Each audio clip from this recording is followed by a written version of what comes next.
और उस समय अवंतिका 2 भागों में बैठा हुआ था, एक महिष्मती और एक उज्जैन। तो मैंने कहा इस इतिहास के साथ खिलवाड़ मत करिए, इसका नाम उज्जैन ही रहने दीजिए। और हमारे पास तो 2300-2400 साल पुराना वो सिक्का है, वो अशोककालीन सिक्का है। ऐसा कैसे कह सकते हैं कि अशोक का है? क्योंकि अशोक के जितने शिलालेख है उस समय ब्राह्मी जिस टाइप की लिखी हुई है उसी प्रकार की अशोकन ब्राह्मी में हमारे सिक्के पर लिखा हुआ है उज्जैनी। तो वो जीत के प्रतीक के रूप में उसका नाम है उज्जैन, जीत गए, उसका अर्थ है जीत गए। वो ये परंपरा आगे तक भी चलती रही। जब यहाँ पर मराठों का राज्य हुआ, जिनने उज्जैन शहर में महाकाल मंदिर का जीर्णोद्धार किया, तो उनने जो अपने सिक्के निकाले उसके ऊपर फारसी में लिखा है दारुल फतह, उसका अर्थ होता है जीत का शहर। वो मिंट नाम है उनका, जो एक मिंट लगता है। उस समय मुस्लिम शासक आए तो उनने भी अपने सिक्कों पर उज्जैन को दारुल फतह न लिखते हुए दारुल खैर लिखा, मतलब अमन चैन का शहर।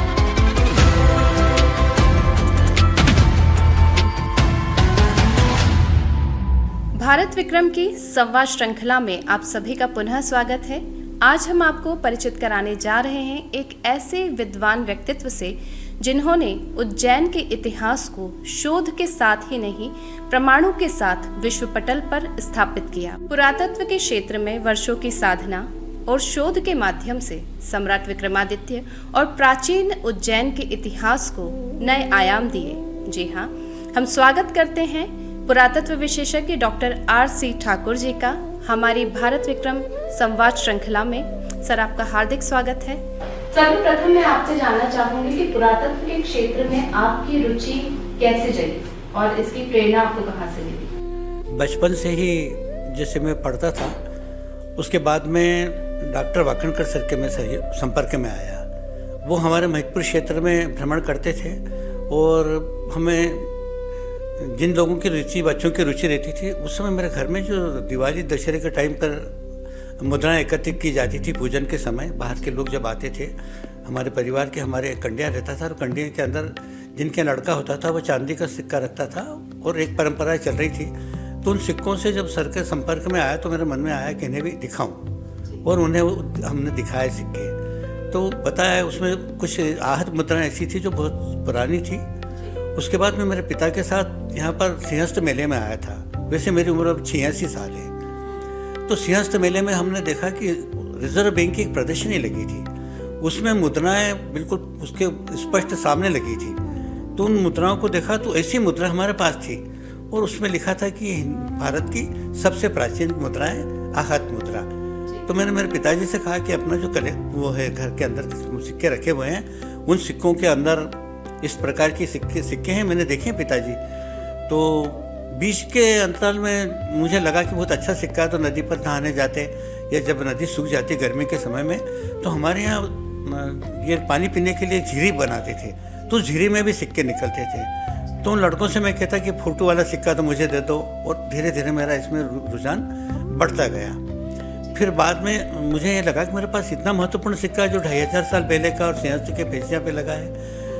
तो मैंने मेरे पिताजी से कहा, जब कुछ समय ऐसा आया था कि उन सिक्कों को बेचने की बात भी चली थी जो घर में कलेक्शन रखा है, तो मैंने कहा कि पिताजी सब करिए पर ये सिक्कों को आप मत बेचिए, इसके अंदर तो ऐसे ऐसे सिक्के भी हैं। पिताजी ने जब मेरी बात को सुना और मुझे समझा कि हाँ ये महत्वपूर्ण सिक्के हैं और ये वो कि 2500 साल पुराने सिक्के भी हैं इसमें, तो उनने भी मेरी बात को मान ली। और दुर्दिनों में भी कभी लगा कि इनको बेच देंगे सिक्कों को, तो उस समय 4 रुपये किलो, 2 रुपये किलो, 3 रुपये किलो का भाव था धातु का। तो जो हमारे रखे हुए थे वो ऐसी कैसी पड़े रहे। बाद में जब थोड़ा सा और बड़ा हो गया, सब दूसरे मिलते वो भी मैं उसमें डालता जाता। और मैं डॉक्टर जगन्नाथ दुबे यहाँ पर मुद्रा शास्त्री थे जो इस विषय को पढ़ाते थे विक्रम विश्वविद्यालय में, उनके संपर्क में आया। और वाकणकर सर के द्वारा भी जब उनमें से कुछ निकाल के सिक्के बताए, उनका बड़े महत्वपूर्ण के और ऐतिहासिक महत्व के हैं, तुम इन सिक्कों को बिल्कुल सुरक्षित रखना और बचा के रखना, और जहाँ रखें उनको और अच्छी जगह रखो, कहीं कोई ले नहीं जाए। तो मुझे लगा कि सिक्के बड़े महत्वपूर्ण हैं। मैं भी जब मुझे कोई समय मिल जाता और लोग सिक्के ला के दिखाते या लोहारों इनकी दुकानों पे जाता सुनारों की, तो वहाँ से सिक्के खरीदने की कोशिश करता। और गर्मी में जब हमारी शिप्रा सूख जाती तो हम लोग जाते थे, मेरे साथ एक ग्रुप बन गया था और हम सब जाते और हम सिक्के को वहाँ से जब महितपुर से निकलते थे हम आलोट के किनारे तक चले जाते थे दोपहर में गर्मी के समय में, और हमें सिक्के मिलते थे उस समय शिप्रा से, क्योंकि हमारे यहाँ ट्रेडिशन है कि नदी को पार करते समय मुद्राएं डालते थे। ये हज़ारों सालों से चली आ रही। तो जो बड़े पत्थर थे उनके नीचे हमें मुद्रा मिलती थी, तो हमें आइडिया हो गया था कहाँ सिक्के मिलेंगे। तो हम उसको इकट्ठे, जो खुद हम इकट्ठे करते थे, तो हमें बड़ी खुशी होती। बाद में मैं वाकणकर सर ने बहुत सारे मेरे सिक्कों का स्केच भी बनाए, और वो आज तक मेरे पास में सुरक्षित है। मैं इनका महत्व समझता गया, उनके साथ अन्य जगह जाता, वो मुझे यह भी ले जाते कि ये महितपुर बहुत पुरातात्विक स्थल है, हमारे एक भस्म टेकरी है। तो कहते थे कि ये इसमें वैदिक कालीन सभ्यता है बहुत प्राचीन, अपन इसकी खुदाई भी कराएंगे। फिर जहाँ वो खुदाई चलती थी, चाहे दंगवाड़ा हो, कायथा हो, मैं सर के पास वहाँ भी जाता और इस संबंध में जानकारी लेता। जब मुझे नए सिक्के मिलते तो उन्हें दिखाता भी था, तो मैं बड़ा खुशी से उछल जाता कि चंद्रगुप्त मौर्य का सिक्का है, यही किस शासक का है। तो मुझे लगता कि अपने पास में बहुत बड़ी निधि है। बाद में हमने एक संस्था का गठन करा, अश्विनी शोध संस्थान, उसका रजिस्ट्रेशन कराया, और पिछले 30-40 साल से वो संस्था काम कर रही है। और धीरे धीरे सिक्कों का हमारा जो कलेक्शन है बहुत बढ़ता गया। बहुत सारे 150 से अधिक बच्चों ने सिक्कों पर PhD की है। वो आते थे यहाँ, सिक्के मतलब इतिहास पर भी PhD करने वाले। मेरे बेटे को भी मैंने राठौर राजवंश के सिक्कों पर PhD करवाई। बहुत सारे बच्चे अभी PhD कर रहे हैं। मालवा सुल्तानों पे भी एक हमारे महितपुर की लड़की को PhD करवाई। तो हम उनको मदद करते, और फिर मैंने पिताजी से कहकर एक ऐसा मकान बनवा लिया था कि बाहर से आने वाले शोधार्थी वहाँ पर रह सकें। उनकी भोजन की व्यवस्था भी हम करते थे, और जो विद्वान हमारे 2-2, 3-3 महीने रहते, उनके लिए हमारे पिताजी ने हमारे खेती बाड़ी के जो नौकर रहते थे उसकी भी व्यवस्था करते थे। होते होते फिर डॉक्टर मोहन गुप्त जी और उस समय इन लोगों के सबके संपर्क में आया, और विक्रमादित्य शोधपीठ के भी संपर्क में आया। मेरी सारी सामग्री मैंने वहाँ रख दी, उसके ऊपर अध्ययन चालू हुआ, और मेरा भी अध्ययन बढ़ते बढ़ते चरम सीमा तक पहुँच गया। अच्छा, शोधार्थियों को इतनी सुविधा उपलब्ध कराने का मूल उद्देश्य यही था कि लोग इसके प्रति जागरूक हों। हाँ, जागरूक हो, वो इस क्षेत्र को समझें। और उस ज़माने में इतनी सुविधाएं नहीं थी, तो वो उनको ठहरने की जगह कहाँ होना, जाने के लिए बार बार गाड़ियाँ नहीं मिलती थी, तब हमारे पास भी कारवार नहीं थी। तो वो जो शोधार्थी आते तो वो बेचारे 2 दिन भी रुकते, 4 दिन भी रुकते, अपने विश्वास पर आते। एक जर्मनी का लड़का आया था, उसने वास्तु पर सम्रागण सूत्रधार ग्रंथ है राजा भोज का, उसके ऊपर काम किया उसने। तो वो 3 महीने तक मेरे पास में रहे। तो हमको बड़ा अच्छा लगता था। वो अपनी जैसे लोग आते हैं, अपने घर आते हैं, तो वो सीखते हैं, पढ़ते हैं। और घर के लोग, मेरी माँ भी, मेरे पिताजी भी मुझे सहयोग करते रहे। शादी होने के बाद मेरी पत्नी भी सहयोग करती रही। वो भी मेडिकल ऑफिसर ही थी महितपुर में, बाद में सिविल सर्जन के पद से रिटायर हुए। पर उन लोगों ने मेरे जो धुन है उसमें कहीं भी पीछे हटने की कोशिश नहीं करी कि मुझे हताश करें कि तुम ये क्या कर रहे हो। वो सबका सहयोग से एक बहुत बड़ा लाखों सिक्कों का कलेक्शन तो हुआ, किंतु उस पर अध्ययन भी बहुत हुआ। और बहुत सारे बच्चों ने, भोपाल की लड़कियों ने भी हमारे यहाँ PhD करी, वो काम करा। तो सिक्के जो हैं इतिहास अनुशीलन के एक महत्वपूर्ण साधन है। इनमें मिलावट नहीं होती। और जो राजाश्रय में इतिहास लिखे गए, उस समय जो राजा की मर्जी है उस हिसाब से उसमें परिवर्तन किया गया। जब हम सिक्कों को देखते हैं तो हमें मालूम पड़ता है कि हमारा वैभव का आज उज्जैन, फिर मैंने अखबारों में पढ़ा कि उज्जैन का नाम बदला जा रहा है, नगर निगम बदलेगा, इसका नाम अन्य रखेगा। तब मैंने उस समय अपने सिक्कों में देखा कि सम्राट अशोक जब यहाँ के गवर्नर थे, आज से 2400 साल पहले, तो राजा बिंदुसार ने उनको राजकाज सीखने के लिए उज्जैन का गवर्नर बना के भेजा था। तो उज्जैन उनको बहुत अच्छा लगा। उन्होंने आते समय विदिशा की राजकुमारी से, एक लड़की से, वैश्यपुत्री से शादी भी की। और यहाँ आकर के तो उनने जो सिक्के निकाले अशोक ने, वो बड़े महत्वपूर्ण सिक्के अपने पास है। उसमें हम लिखा हुआ है उज्जैनी है। तो उज्जैन लिखे हुए सिक्के निकाले तो हमें लगा कि अरे अशोक का सिक्का, सम्राट अशोक का अपने पास में, और उसमें उज्जैनी लिखा हुआ। तो अशोक को उज्जैन नाम से इतना प्रेम था कि उसने अपने पुत्र का नाम भी उज्जैन रखा था। तो हमने कहा कि जब आज से 2400 साल पहले अशोक ने इस नगर को उज्जैन कहा है, ये अवंतिका क्षेत्र है, और इस अवंतिका क्षेत्र की राजधानी उज्जैन थी। और उस समय अवंतिका 2 भागों में बैठा हुआ था, एक महिष्मती और एक उज्जैन। तो मैंने कहा इस इतिहास के साथ खिलवाड़ मत करिए, इसका नाम उज्जैन ही रहने दीजिए। और हमारे पास तो 2300-2400 साल पुराना वो सिक्का है, वो अशोककालीन सिक्का है। ऐसा कैसे कह सकते हैं कि अशोक का है? क्योंकि अशोक की जितने शिलालेख है उस समय ब्राह्मी जिस टाइप की लिखी हुई है, उसी प्रकार की अशोकन ब्राह्मी में हमारे सिक्के पर लिखा हुआ है उज्जैनी है। फिर उज्जैनी के बाद मैंने ये भी इनको बताया कि जो उज्जैन है, हमारा अवंतिका क्षेत्र है, उस पर ध्यान दो।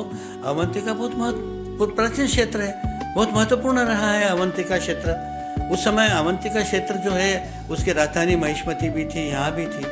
तो हमको मत्स्य पुराण में जब मैंने अध्ययन किया तो मुझे मालूम हुआ कि आज से 7000 वर्ष पूर्व सहस्त्रबाहु को यहाँ पर सहस्त्रबाहु को का जो है परशुराम जी ने वध किया था। और उनके वध करने के बाद में ये क्षेत्र जो है एक तरह से वीरान हो गया था, सब लोग जंगलों में चले गए थे। फिर सहस्त्रबाहु के वध के बाद जब उत्तराखंड में यहाँ से चले गए तो उसके बाद में उनके पुत्र, जिसका नाम आवंत था और पुत्र का नाम विचित्रवीर्य था, तो उसने पुत्र ने फिर सारे हमारे लोगों को एकत्रित किया और एकत्रित करके अवंत ने अवंती राज्य की स्थापना करी। उसके नाम के साथ, मतलब आज से 7000 वर्ष पूर्व इस अवंतिका की स्थापना राजा अवंत ने की थी। सहस्त्रबाहु के पुत्र थे।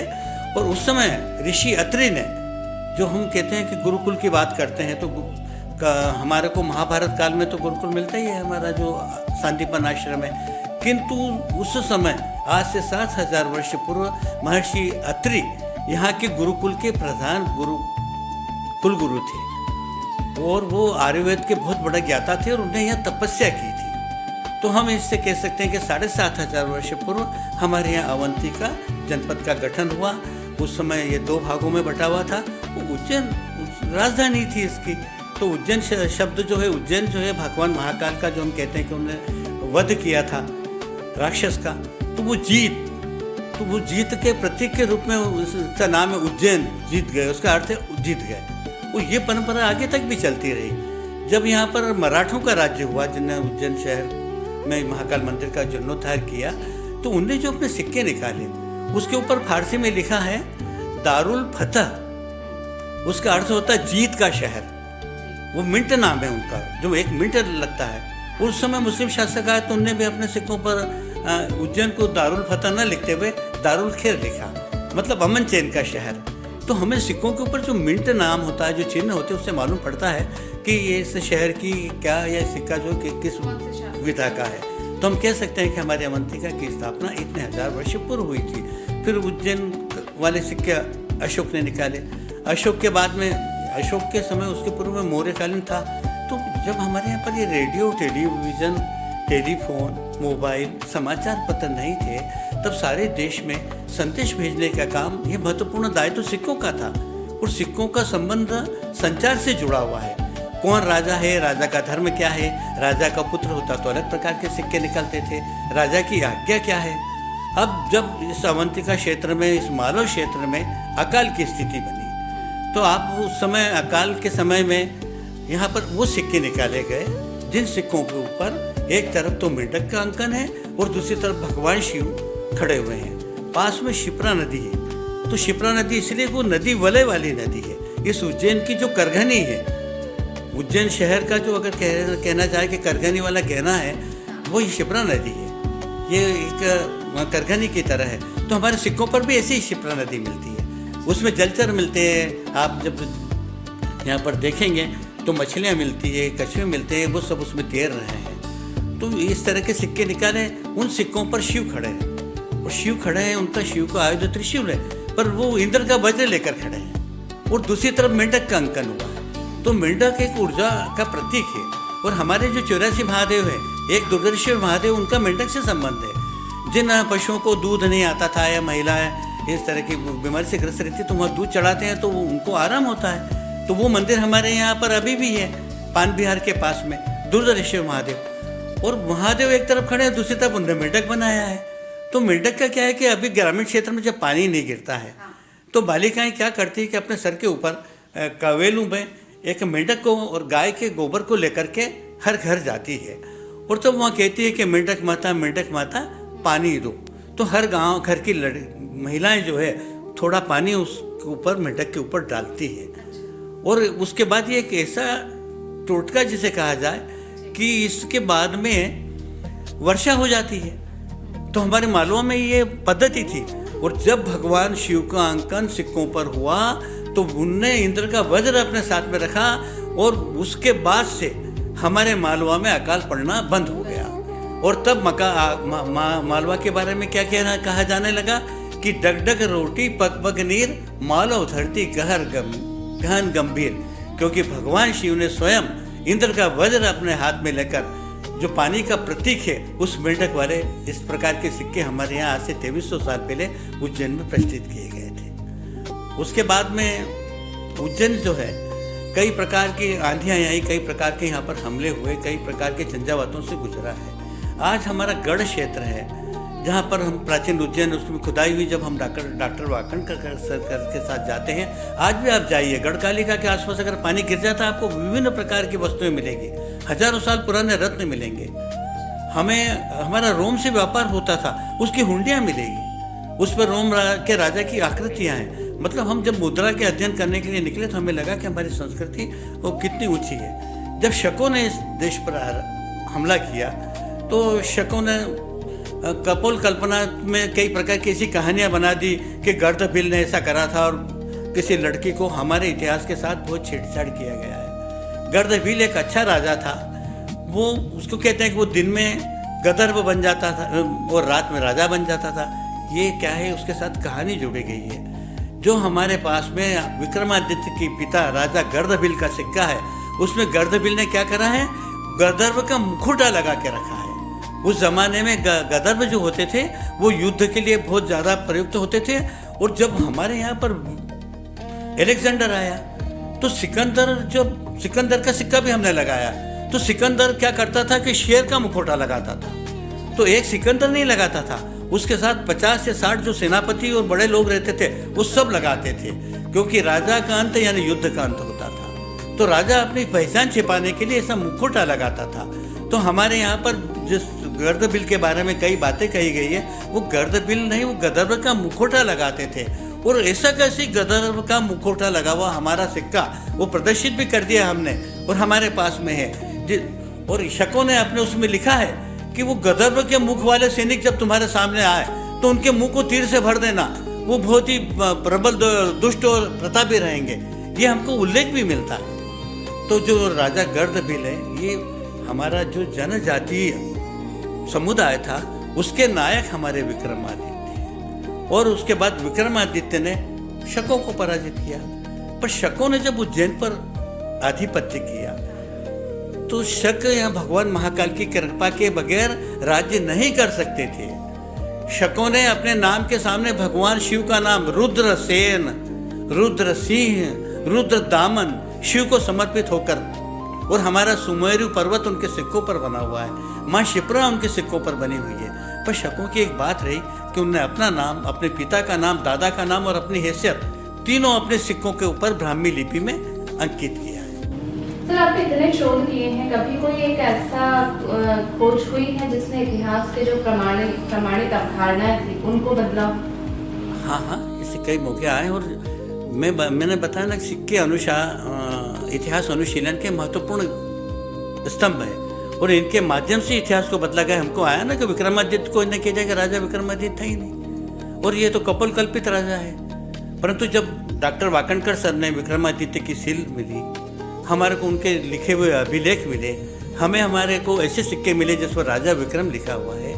एक्चुअल में हमारे जो पाश्चात्य लेखन करने वाले विद्वानों को हमारे उज्जैन, हमारे विक्रमादित्य से तकलीफ इसलिए है कि उन्होंने जो सन निकाला है उससे 57 साल पहले राजा विक्रमादित्य ने शकों को पराजित करके अपना सन निकाला था। वो नहीं चाहते कि जिस देश को पिछड़ा, दरिद्र, छोटा ऐसा देश है उसके लोग विश्व में दुनिया से पहले अपना सन सम्मत निकाल लें। और एक और आश्चर्य की बात बताता हूँ, जब शकों ने यह राज्य किया, काल गणना के भगवान महाकाल की कृपा से शकों ने सबसे पहले अपने सिक्कों पर तिथि लिखी और सारे विश्व में सिक्कों पर डेट डालने की परंपरा अगर कहीं से शुरू हुई है तो काल गणना के प्रमुख केंद्र उज्जैन से हुई है। उसके बाद दुनिया के किसी सिक्कों पर हमें तारीख का अंकन मिलता है। ये हमारे यहाँ की बहुत बड़ी घटना थी कि एकदम से हमारे यहाँ एक ऐसी घटना हुई कि हमने हमारे सिक्कों के ऊपर डेट डाल दी और जो विश्व में कोई भी नहीं डाल सका था। तो ये एक प्रचलन है और सिक्कों के अध्ययन से हमें इस बात का ज्ञान होता है। उस शकों के समय सिक्कों पर डेट भी डालने लग गई थी। फिर बाद में विक्रमादित्य ने शकों को पराजित किया, इस देश पर राज किया तो विदेशों को खल गया, भारत के मामले में हमें सोने की चिड़िया कहा गया। हम चिड़िया हैं क्या? आज हमारा देश सारे विश्व के सामने समर्पित है, हमें सोने का शेर क्यों नहीं कहा गया? सोने का बाज क्यों नहीं कहा? क्योंकि जानबूझकर विदेशी, और आज भी हमारे शोधार्थी हैं, विदेशियों ने जो कहा उसको लिखते हैं कि हेलन ने ऐसा कहा था। वो कौन होते हैं हमारे देश की संस्कृति के बारे में? वो इस देश की संस्कृति को किसी तरह से नष्ट करने आए हैं। किंतु सिक्कों में मिलावट नहीं हो सकती है। मुद्राएं 1000 साल के बाद भी जो कहेगी वो सच कहेगी। आज हम कहते हैं कि सुभाष चंद्र बोस के बारे में कहते हैं और आज़ादी के बारे में कहते हैं। सुभाष चंद्र बोस ने जो संघर्ष किया था, तो राज्य के 5 तत्व होते हैं, भूमि, सेना, उनके पास आज़ाद हिंद फौज भी थी, और मुद्रा।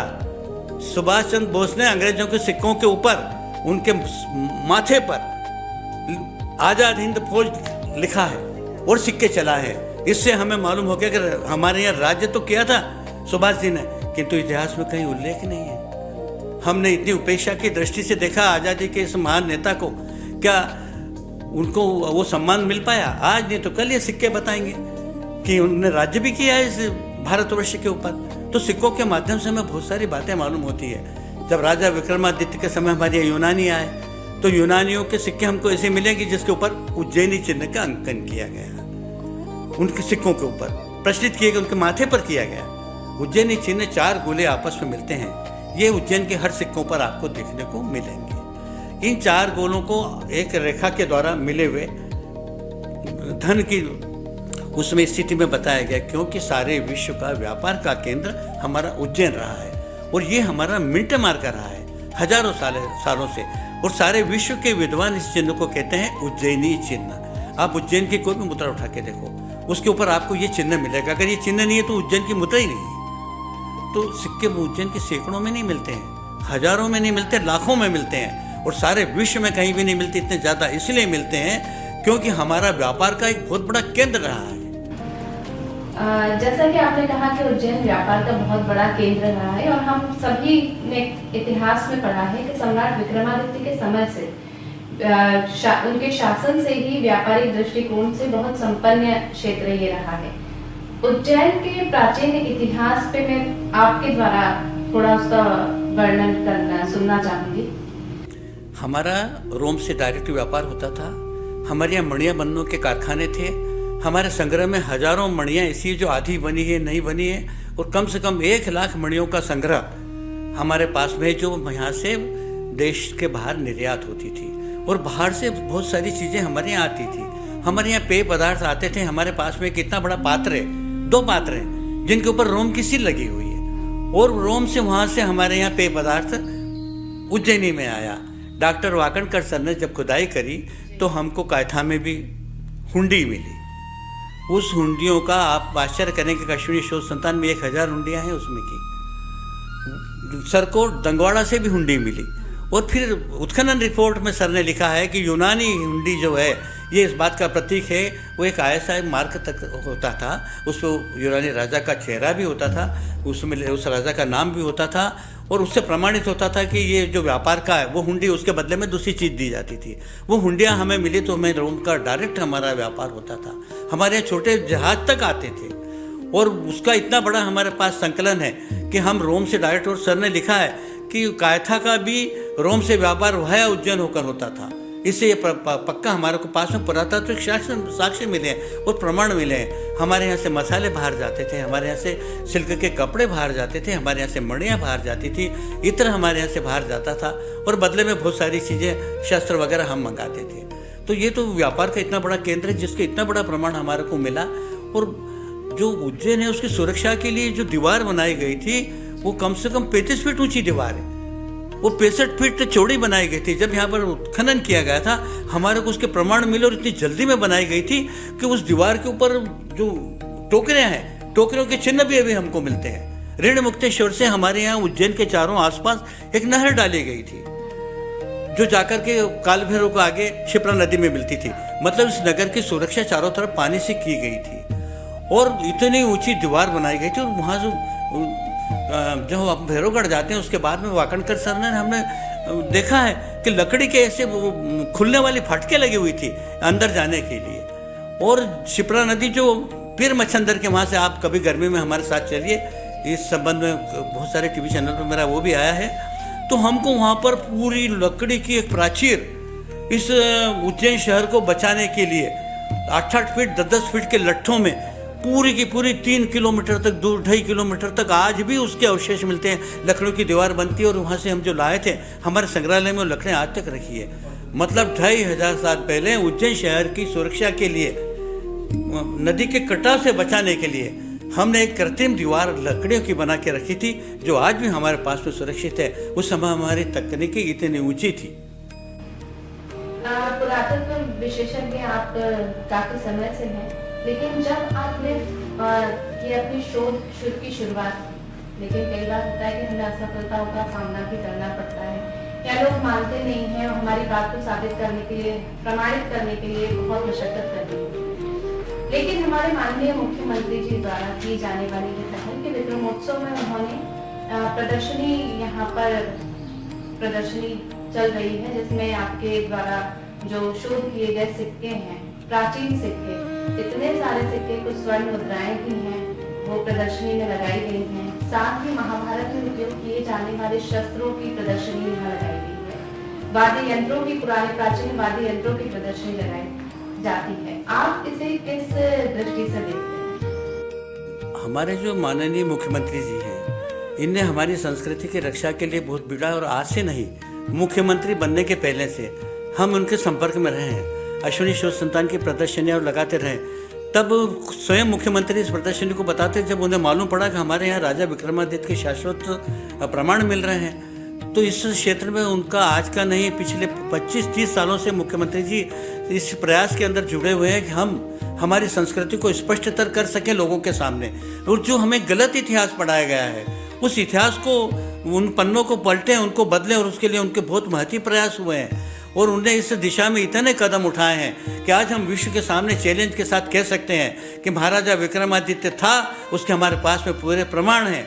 और मुख्यमंत्री जी ने मुझे आगरा भी भेजा था, वहाँ पर वामपंथी लोग आए, बहस करने लगे थे कि हम विक्रमादित्य को नहीं मानते। लेकिन लोगों ने तो इतना भ्रम फैला रखा था कि हम तो इतिहास लिखे नहीं जानते थे, हमें अंग्रेजों ने इतिहास लिखाना सिखाया। आज नालंदा को ये लोग भूल गए थे, हमारा इतना बड़ा गुरुकुल, उसको लोग भूल गए थे। उन सबको याद दिलाने का श्रेय जाता है तो हमारे माननीय मुख्यमंत्री को जाता है। और आज एक बच्चा भी, जब हमारे विश्वविद्यालय के बच्चे जो नई पोत तैयार हुई है, हमने उनको इतना, विदेशी जो पूर्वाग्रह से ग्रस्त थे, उनके मस्तिष्क से इतना निकाल दिया कि वो विद्वान नहीं थे जिनने यह कहा है कि विदेशियों ने यह कहा, वहाँ के विद्वान ने कहा मानते हैं। और ये मुख्यमंत्री जी का सफल प्रयास है कि आज उज्जैन के बच्चे जब हमारे आगरा में इन वामपंथियों के साथ में हमारी बहस चली, तब उन्होंने कहा था कि तुम मानो या ना मानो, राजा विक्रमादित्य था या नहीं था। हम कहते हैं विक्रमादित्य था, तुम्हारे न मानने से कुछ नहीं होता। और एक बात और बता दूं, सिकंदर इस देश से जीत के नहीं गया है, सिकंदर पराजित होकर गया है, और उसको पराजित करने का श्रेय मालवा के लोगों को है। और विदेशी इतिहास में ये जरूर लिखा है कि सिकंदर ने जब मालवा के लोगों से भेंट करने की कोशिश करी तो उसके सिपाहियों ने मना करा था कि इन मालवा के लोगों ने हमें बहुत परेशान करा है, हम पर बहुत ज़्यादा हमले करे, हमारे जलाया गया हमारे टेंटों को, और ये तो बड़े दुष्ट लोग हैं। तो उन आताताइयों को यहाँ से भगाया। सिकंदर भारत से जीत के नहीं गया है, भारत से हार के गया है। ये इसके गवाह हमारे सिक्के हैं। उस संबंध में सिक्के चले हैं। जब हमने शकों को हराया, तब राजा विक्रमादित्य ने सिक्के निकाले, मालवा न जाए, मालवा को विजित किया। उनने ये नहीं लिखा है कि विक्रम जीता है, विक्रम विजयी हुआ है। उन्होंने ये कहा कि हमारे मालवगण विजय, प्रजातंत्र का सच्चा स्वरूप अगर देखेंगे तो हम विक्रमादित्य के राज में देखेंगे कि विक्रम ने अपनी जीत का श्रेय अपनी जनता को दिया है। और उसमें लिखा है कि मालवगण की विजय, मालवगण जीते हैं, विक्रम नहीं जीते हैं। तो इस तरह से इतिहास के सारे पन्नों को पलटा जा रहा है। उसमें मुख्यमंत्री जी का बहुत सराहनीय कदम है। मुख्यमंत्री बनने के पहले से ये जो बीड़ा इनने उठाया था, आज से नहीं, कम से कम 25-30 सालों से मैं देख रहा हूँ, अनावरत इस संबंध में वो प्रयास करते रहे। और उस प्रयास की जो सफलता आज हमको देखने को मिलती है, उसके परिणाम के लिए हम उन्हें धन्यवाद देंगे। मेरे शस्त्रों की भी प्रदर्शनी लगी थी, हमारे पास तो महाभारत कालीन शस्त्र भी है। यहाँ वो शस्त्र मैंने लगाए भी, पत्थर के बने हुए शस्त्र हैं। और उस समय हमारे यहाँ क्या क्या नहीं मिला। सूर्यकांत मणि मिली दंगवाड़ा से, कभी दंगवाड़ा क्षेत्र को आप देखिए, वहाँ पर हर घर पे हवन होता था, हवन कुंड मिले हैं वहाँ पर। और सूर्यकांत मणि का रत्न समुच्चय ग्रंथ में उल्लेख है। सर लिखते हैं कि ये सब मणि से हम अग्नि प्रज्वलित करते थे। वो लेंस का काम करती थी। जब वर्षा ऋतु में अरण्य से अग्नि उत्पन्न नहीं होती थी तो हम सूर्यकांत मणि से हमारे यहाँ पर रुई के द्वारा अग्नि को प्रज्वलित करते थे। ये सारे ऐसे पुरातात्विक प्रमाण अश्विनी शोध संस्थान में एकत्रित थे।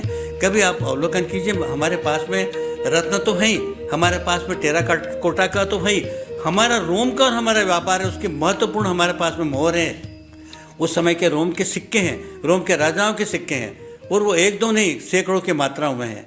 इससे हम ये कह सकते हैं कि हमारा जो व्यापारिक केंद्र बहुत बड़ा तो रहा ही है, स्वाभिमान का केंद्र भी रहा है, किंतु हमारे इतिहास को गलत लिखा गया। और तो और राजा भोजकालीन सिक्के भी मेरे पास में। तो भोज ने सबसे पहले अपने सिक्कों पर भगवान महाकाल के शिव का वो बनाया शिखर। आपको विश्व में कहीं भी भगवान महाकाल के मंदिर का अगर शिखर देखना है तो यहाँ पर सोने का सिक्का रखा हुआ है राजा जगदेव का, जिसने नीचे अपना नाम लिखा है, चारों तरफ शिवपिंडी बनाई है, और वो महाकाल का आज से 1000 साल पहले लिखा गया है इतिहास में कि भोज को हरा दिया गया था गजनवी ने। ये बिल्कुल झूठ बात है। हमारे पास प्रस्तर अभिलेख मिले हैं, उसका एक टुकड़ा उज्जैन से भी मिला है, जिससे उसने लिखा है कि हमने जो है तुरंगों को पराजित किया है। हमारा इतिहास का है। और मोहम्मद गजनवी, जिसने मुस्लिम शासक होते हुए हमारे देश में मूर्तियां तोड़ने की तो तक कोशिश कर ली थी।